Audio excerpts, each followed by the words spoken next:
Assalamualaikum dan salam sejahtera. Bersama saya Emran Azmi Rosli dalam Berita Pagi Sabah edisi Selasa 7 April 2020. Sabah mencatat 2 kes baru positif COVID-19 malam yang menjadikan jumlah keseluruhan kes positif COVID-19 di negeri ini 240 kes. 2 kes baru itu masing-masing dicatat di Keningau dan Papar. Ini merupakan kes positif COVID-19 pertama bagi Keningau manakala kes ketiga bagi Papar. Menurut kenyataan Kementerian Kesihatan dan Kesejahteraan Rakyat Sabah, Tawau yang merupakan zon merah kekal merekodkan jumlah kes tertinggi dengan 67 kes, diikutilah Datu 38, Kota Kinabalu 34, Sandakan 19, Tuaran dan Kinabatangan masing-masing 17. Sementara itu Beaufort 9 kes, Kunak 8, Putatan 7, Pinampang 6, Kota Belut 5, Sibitang 4, Ranau dan Sempurna masing-masing 2 dan Tambunan 1 kes. 2 kematian akibat COVID-19 direkodkan di Sabah, iaitu di Tawau 20 Mac lalu dan Tambunan 4 April.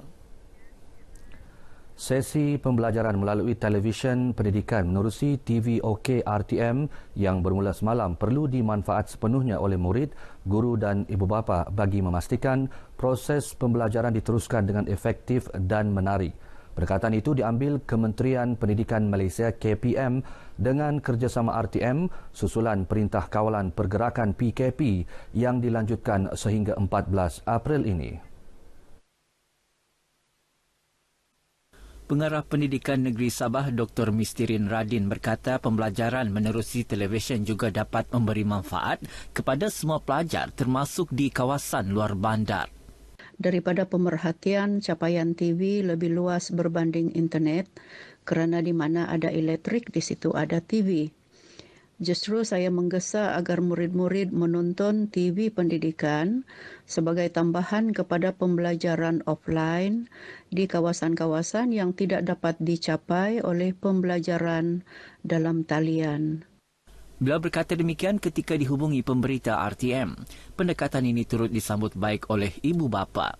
Yang Dipertua Persatuan Ibu Bapa dan Guru PIBG SK Srigaya Kota Kinabalu Muhammad Arif Tun Sakaran berkata ia merupakan langkah bijak bagi memastikan anak-anak tidak ketinggalan dalam aspek pendidikan. Kita lihat ya berkesan kerana kalau kita lihat melalui siaran TV ini kita dapat diakses oleh semua. Terutamanya di pihak luar bandar kan, kerana kalau dari segi internet di luar bandar ni agak mungkin ketinggalan. Sebagai permulaan, TV pendidikan disiarkan selama 2 jam sehari sepanjang PKP, iaitu 9 pagi hingga 10 pagi dan 1 tengah hari hingga 2 petang di saluran TVOK 146 Astro dan Astro Enjoy serta 110 My Freeview.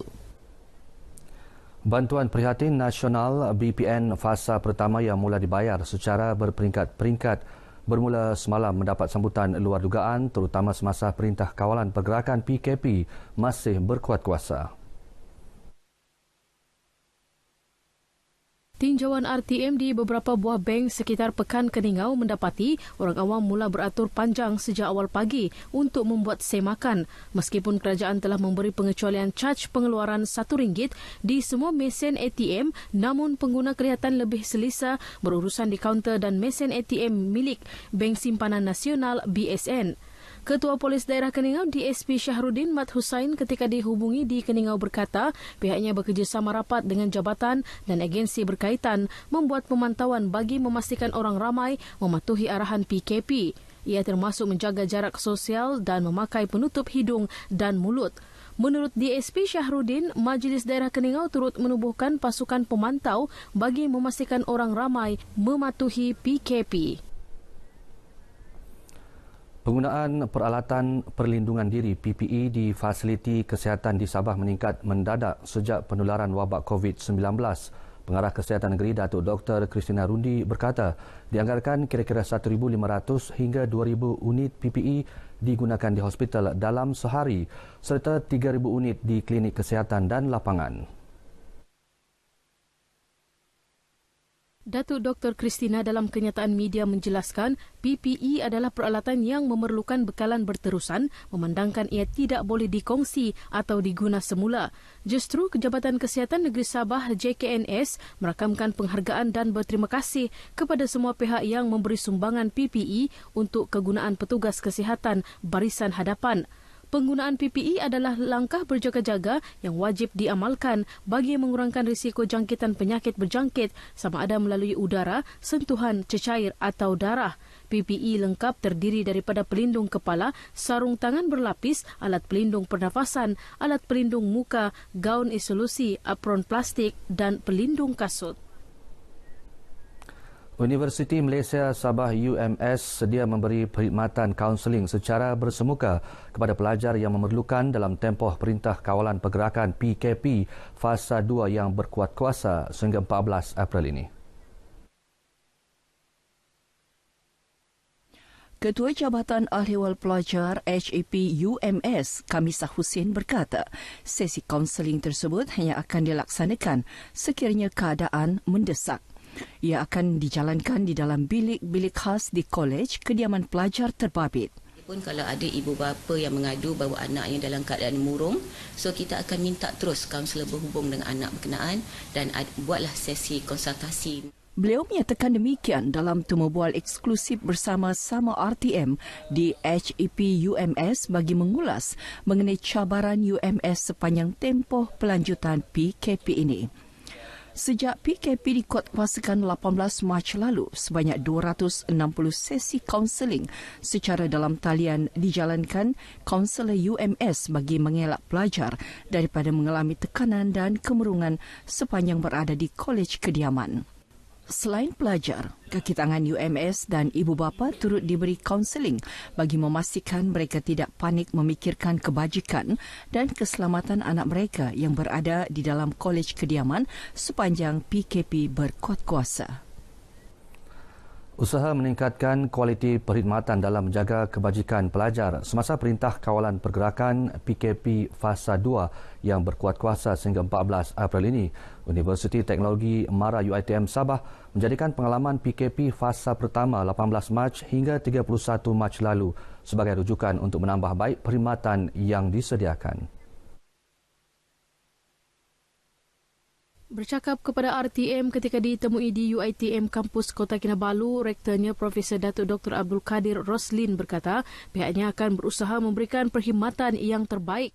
Kita tahu as we go forward lebih lama lebih banyak cabaran-cabaran baru, tapi kita yakin dengan kerjasama semua pihak, terutama dari pelajar sendiri untuk berkongsi dengan kita, memberi feedback, input bagaimana kita dapat menyediakan perkhidmatan yang lebih baik.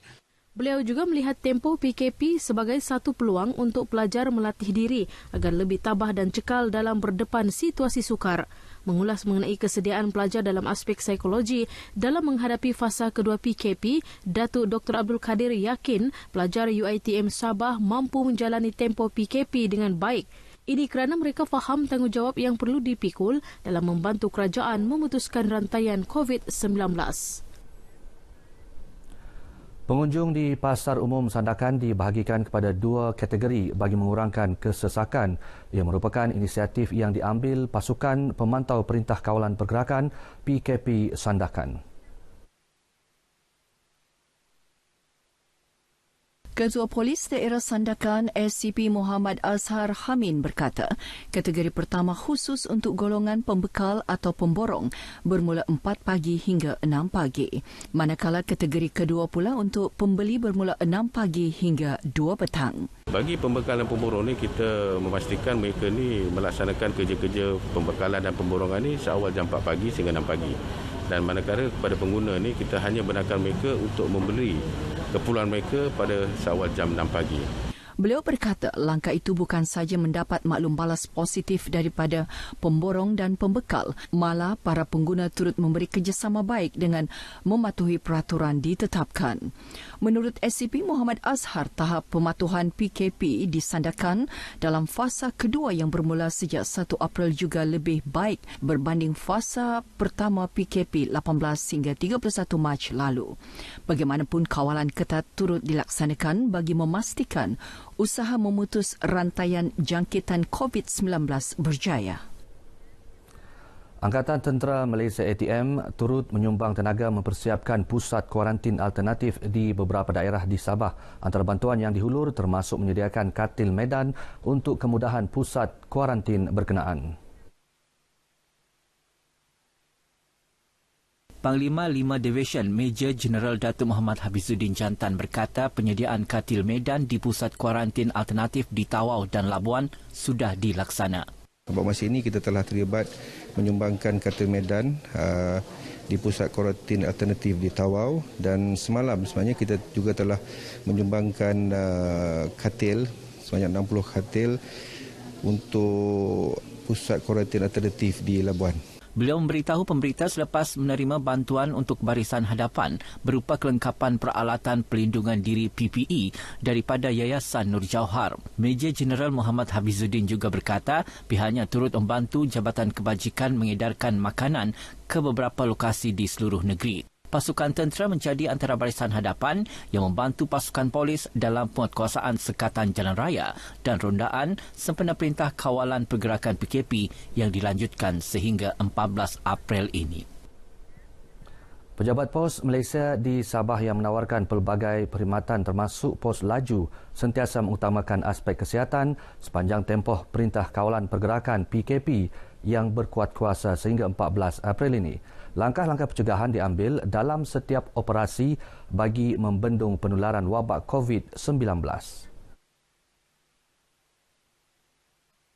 Ketika dihubungi RTM, pengurus Pos Malaysia Negeri Sabah Soimin Sinit berkata antara langkah yang diambil termasuk memastikan jarak sosial sekurang-kurangnya 1 meter antara pelanggan. Selain itu, setiap pelanggan juga akan diambil suhu badan dan memakai cecair pembasmi kuman sebelum memasuki bangunan Pos Malaysia. Pelanggan yang didapati mempunyai suhu badan melebihi 38 darjah Celsius tidak dibenarkan berurusan dan dinasihati membuat pemeriksaan kesihatan. Hanya 5 pelanggan dalam satu masa dibenarkan berurusan di kaunter. Sementara itu, masa operasi di kaunter Pos Malaysia dalam fasa 2 PKP yang bermula 1 April sehingga 14 April bermula 8 pagi hingga 3 petang setiap Isnin hingga Jumaat dan 8 pagi hingga 12 tengah hari pada Sabtu. Serahan barang pos laju dan surat juga berjalan seperti biasa kecuali di pejabat kerajaan dan syarikat swasta yang ditutup. Baik saudara, sekian berita pagi Sabah. Teruskan menonton RTM, jenama media paling dipercayai di Malaysia. Selaras dengan Perintah Kawalan Pergerakan, stay at home, duduk di rumah, jangan keluar. Saya Emran Azmi Rosli, Assalamualaikum dan salam sejahtera.